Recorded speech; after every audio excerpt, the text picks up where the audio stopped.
Olá, bem-vindo a mais uma aula aqui do nosso canal. Hoje nós vamos entender como funciona ali um pouquinho melhor a cláusula finally, tá?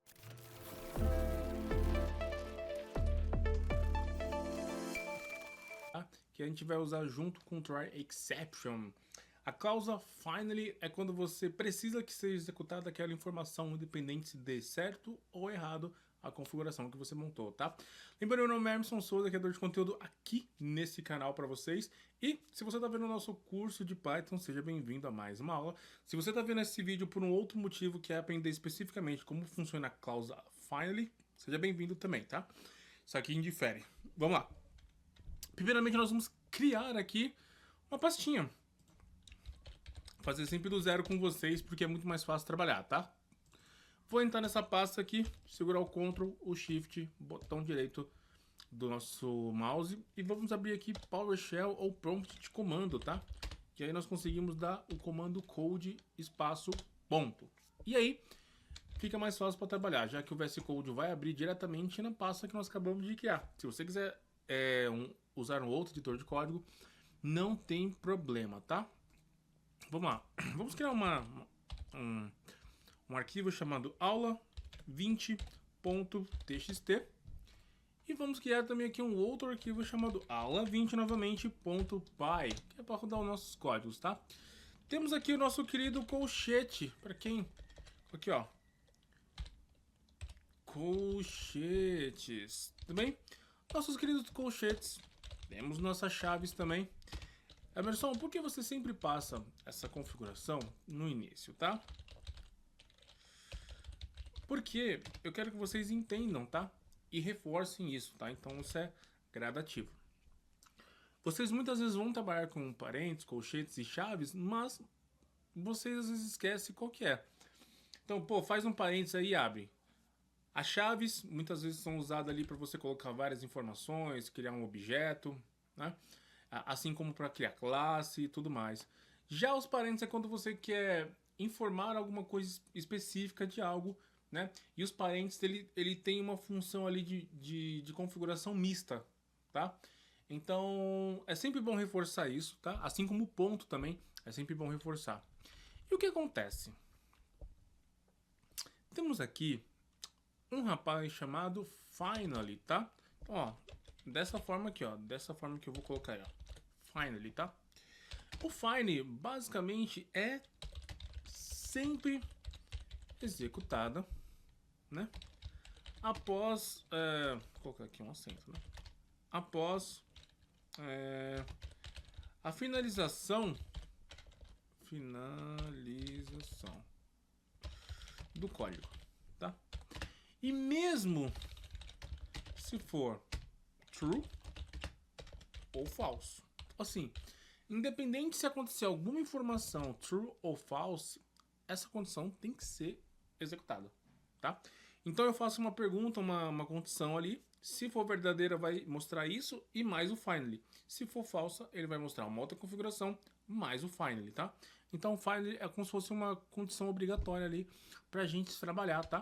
E para fazer esse exemplo, olha que legal, nós vamos fazer aqui hoje um def, tá? Uma função, exatamente, chamada divide. Vou colocar aqui, ó, uma função onde para ela ser executada ela precisa de dois parâmetros que nós vamos chamar de x e y, tudo bem? E vamos usar o nosso querido tratador de erros chamado try, certo? E junto dele o nosso exception, tá? Então, vamos lá. O que o try vai fazer? Seguinte, criar um cara chamado resultado, tudo bem? E esse resultado ele vai dividir o que vier de x e o que vier de y, tá? Bem tranquilo, tá? Divide. Muito bem. E aí, se ele conseguir, eu vou colocar um print aqui, ó. Vou colocar aqui, ó. Função. Então, aqui, ó. Vamos lá. Função dividida. Tá? Então, caso ele consiga. E agora, Emerson, se ele tiver algum erro específico, se o usuário colocar um zero. Bom, nesse caso, como visto na aula anterior, caso você não tenha visto, não tem importância. O exception é para tratamento de erro, mas existe alguns exceptions que são nativos que nós podemos utilizar. Por exemplo, eu não quero que nada seja dividido por zero. Então existe um exception para isso. Se eu deixasse sem isso aqui, seria um exception tradicional, comum, default, tá? Mas esse aqui é específico para tratar sobre divisões de zero. Olha que bacana, tá? Eu vou duplicar essa linha aqui. Para duplicar a linha, obviamente, Shift, Alt e setinha para baixo, tá? E com Alt você movimenta, tá? Ó, movimenta esse cara aqui. Segura o Alt e com a setinha para cima e para baixo, ele movimenta, tá? Vou colocar aqui, ó. Não é possível.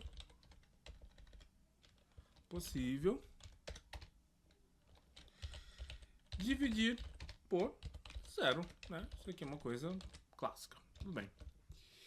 Tá bom. Ah, legal. E se eu tiver ali uma outra configuração? Eu coloco aqui um else. Tente, try. Se for verdadeiro, divide esse cara e ainda mostra essa frase. Tudo bem? Se por algum motivo colocar o zero ou no x ou no y, não pode ser dividido. Então é específico para o zero esse tratamento de erro. Se não, você vai mostrar aqui pra gente uma configuração que vai ser a seguinte. Deixa eu apagar essa mensagem aqui. A divisão ocorreu sem erros. Tudo bem? Então aqui, na verdade, eu posso até tirar. Isso. Vou deixar assim, tá? Vou seguir aqui a nossa cola, tá? Bom, e temos ali o finally. O finally, ele vai apresentar um print novamente. E ele vai dizer o seguinte, ó. Executando a cláusula finally. Tá bom? Eu vou copiar isso aqui. Vou fazer dessa forma aqui. Eu sei que se aqui tem uma acentuação, tá? Então, temos 3 resultados. Ele vai tentar, olha só. Ele vai receber o parâmetro aqui x e o parâmetro y, tudo bem? E ele vai tentar dividir esses caras, tá? Beleza, tentou dividir? Perfeito. Se um desses dois números for igual a zero, ele não pode ser dividido. Senão, ele vai cair aqui, ó. Divisão ocorreu sem erros, tudo bem? Olha que legal. O que nós podemos fazer aqui também é... Deixa eu ver aqui se eu consigo pensar no final aqui. Executado a cláusula finally. Eu poderia colocar... Não vai precisar. Não vai ser preciso. Vou deixar dessa forma mesmo, tá? O que nós podemos fazer aqui agora? Bom, obviamente esse código não vai funcionar porque a gente não chamou essa função, tá? Um def é uma... Deixa eu ver se ele mostra aqui. Ele não vai admitir, tá? Esse def aqui é uma função, function, tudo bem? E como eu determinei um x e um y, ele tá falando nx, ny, tudo bem? Que ainda não foi passado. Quando eu digo que eu vou passar alguma coisa, eu posso passar um texto, um número, um float, um booleano, qualquer coisa, tá? Mas eu tenho que passar 2 informações. Se eu não tivesse passado nada, ele funcionaria corretamente. Ele não precisaria de uma ação para ser. Nesse caso, eu dei uma condição. Você vai ser executada se você tiver 2 parâmetros, o parâmetro x e o y. Tudo bem? Então, para que isso funcione, eu chamo essa função chamada divide e passo os parâmetros aqui. 3 dividido por 7. Olha só. Que legal.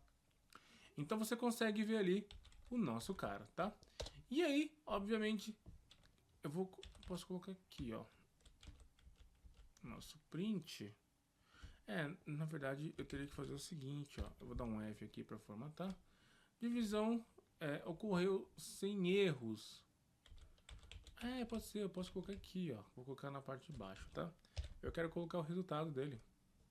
E aí sim, eu vou colocar a minha chaves e colocar resultado. Será que ele vai funcionar corretamente? Vamos lá ver. Muito bem, eu vou rodar esse código. Para rodar, eu posso colocar o terminal aqui. O terminal tem que estar dentro da pasta que eu estou executando, que é... Ui, deixa eu fechar isso aqui por enquanto. Olha só o que eu fiz aqui, ó. Eu escrevi aula errado, tá? Rename aula. Acontece. Agora eu abro novamente, tá? Muito bem, vou rodar esse código assim, Python aula 20.py. E quando eu rodo, a divisão ocorreu sem erros, já que ele não identificou nenhum zero, então ele não caiu aqui. A divisão ocorreu sem erros e depois ele ainda roda isso aqui, ó. Ou seja, ele tá me colocando aqui que ele rodou sem erro, tá? E a divisão de 3 por 7 seria esse valor aqui de 0.4. Na verdade, seria 3.5, né? Coloquei aqui, ó. Ah, tá, desculpa. É 3 por 7, tá certo. É 0.4 alguma coisa. Eu posso colocar aqui 2F. Desculpa, é o contrário. Opa, muito bem. Para que eu tô rodando isso aqui, Emerson? Para as casas decimais ser só 2, tá? Dois números após ele. 0.43, tá? Se eu inverter esse cara, colocar 7 por 3, eu acho que assim vai dar. Eu inverti as posições, olha só. Vamos rodar isso aqui. É aqui 2.33, tá vendo? Então, vocês entenderam como funciona a divisão. Não só isso, você entendeu que independente da posição que ele cai aqui, se no zero ou no else, ele vai rodar esse finally. Se eu tivesse mais outras verificações, ele ia rodar. Se eu colocar um zero nesse cara, vai cair nesse rapaz aqui. Vamos rodar. Aí você vê, a divisão ocorreu sem erros, executando 00. Ou seja, ele não pegou um desses caras aqui. Se X ou Y deveria pegar. Então vamos ver aqui. A cláusula finally é 0. Se ele divide 0... Ah, tá. Na verdade é o contrário, olha só. Isso é até interessante. Aqui são regras matemáticas, tá? Se eu fizer dessa forma, agora sim, ele não vai ser possível, tudo bem? Ele deu até um erro aqui, porque ele não tem nada para dividir. Quando você divide alguma coisa, olha só a regra matemática. Se eu dividir 0 por 3, não dá erro. Ó, vamos lá. 0 por 3 não vai dar erro. Regra matemática. Eu tenho 0 para dividir por 3, eu não estou dividindo absolutamente nada. Agora, se eu faço ao contrário, por regra matemática, eu tenho 3 e eu quero dividir em 0 pessoas. Não tenho que dividir. Teoricamente, você fica com os 3, mas na regra matemática, você tem um erro. Olha só, regras matemáticas são muito importantes, tá? Então, você percebeu que conseguimos tratar todos os erros por 0, se ele der certo, e independente do que aconteça, ele vai cair aqui, tudo bem? Se eu colocar, obviamente, aqui por 1, vai dar 3. Então, ele vai conseguir finalizar tudo. A divisão ocorreu sem erro. Se eu dividir, ele vai dar 1, tá? E se eu colocar 1 aqui só, talvez ele pare de dar esse aqui. Pronto, ele tá dando 2, 0, tá? Isso é para contas quebradas, mas como eu não quero, vou colocar 3 aqui, tá? Se eu deixar sem, ele vai me dar o resultado ali sem nenhuma. Vai colocar o 3 ali normal, tá? Aí o 3.0. Então, você entendeu que podemos fazer essa divisão e tratar os possíveis erros com try exception. Também podemos incluir um else, o que muita gente às vezes não sabe ou não lembra que o else vai funcionar junto com try exception, ele não precisa somente do if. E o find ele vai executar independente do que aconteça, tá bom? Como eu aplico isso em configurações ideais? Simplesmente pegando uma configuração que eu preciso executar de uma informação para dar start na configuração inicial. E aí eu coloco o find. Independente do que aconteça, execute esse cara que eu preciso dele. Beleza?